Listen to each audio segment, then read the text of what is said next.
வணக்கம். தமிழக அரசியல் களம் இன்று ஒரு மிகப்பெரிய விவாதப் புள்ளியில் நிற்கிறது. பாரதிய ஜனதா கட்சியின் வளர்ச்சி இங்கு நிஜமானதா?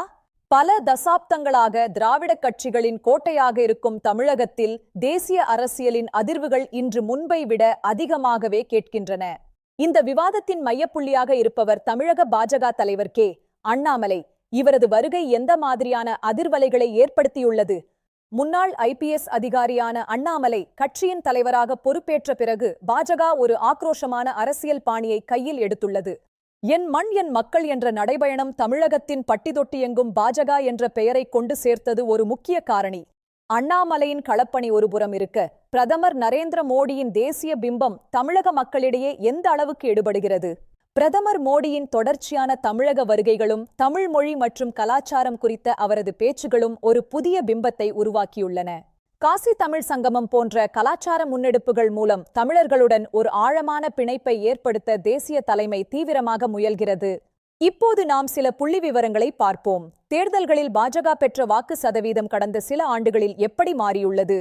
2019 ஆண்டு பொதுத் தேர்தலில் தமிழகத்தில் பாஜக மிக குறைந்த வாக்கு சதவீதத்தையே பெற்று ஒரு சிறிய சக்தியாகவே இருந்தது.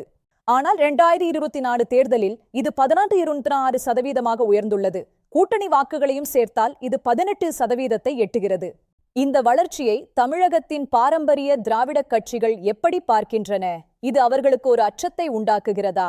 ஆளுங்கட்சியான திமுக, பாஜக தமிழகத்தின் சமூக நீதிக்கும் மாநில சுயாட்சிக்கும் எதிரானது என்ற கருத்தை முன்வைத்து தீவிரமாக எதிர்க்கிறது. அதிமுகவை பொறுத்தவரை பாஜகவுடனான கூட்டணியை முறித்துக் கொண்டது ஒரு மிகப்பெரிய அரசியல் மாற்றமாக தமிழகத்தில் பார்க்கப்படுகிறது.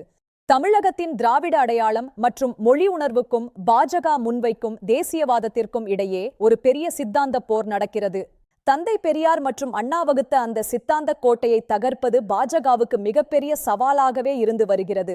இருப்பினும் சென்னை மற்றும் கோவை போன்ற நகர்ப்புறங்களில் பாஜகவுக்கு ஆதரவு அதிகரித்து வருவதை நாம் மறுக்க முடியாது. குறிப்பாக படித்த இளைஞர்கள் மற்றும் முதல்முறை வாக்காளர்கள் மத்தியில் பாஜக ஒரு நவீன மாற்றமாக பார்க்கப்படுவதாக ஆய்வுகள் கூறுகின்றன. டிஜிட்டல் உலகிலும் சமூக ஊடகங்களிலும் பாஜக இன்று ஒரு மிகப்பெரிய ஆதிக்கத்தை செலுத்தி வருகிறது. இது ஒரு மாற்றமா?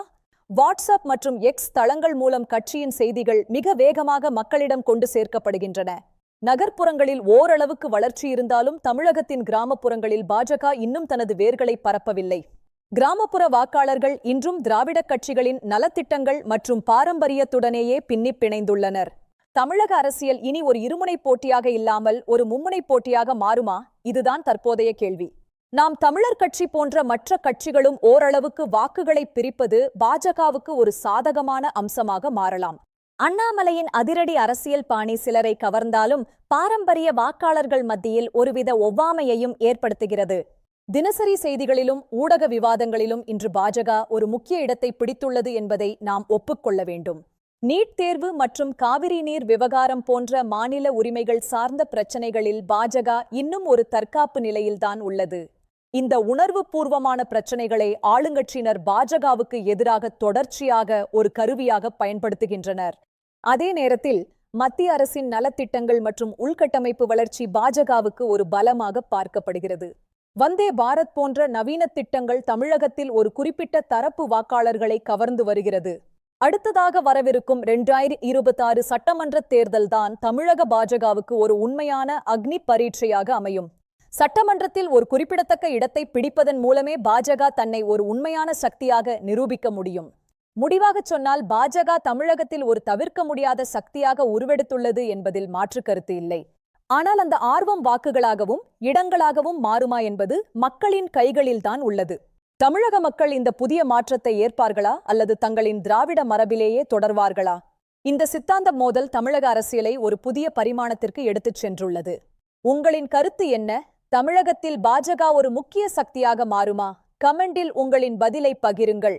தமிழக அரசியலின் அடுத்த கட்ட மாற்றங்களை உடனுக்குடன் தெரிந்து கொள்ள இணைந்திருங்கள். நன்றி, வணக்கம்.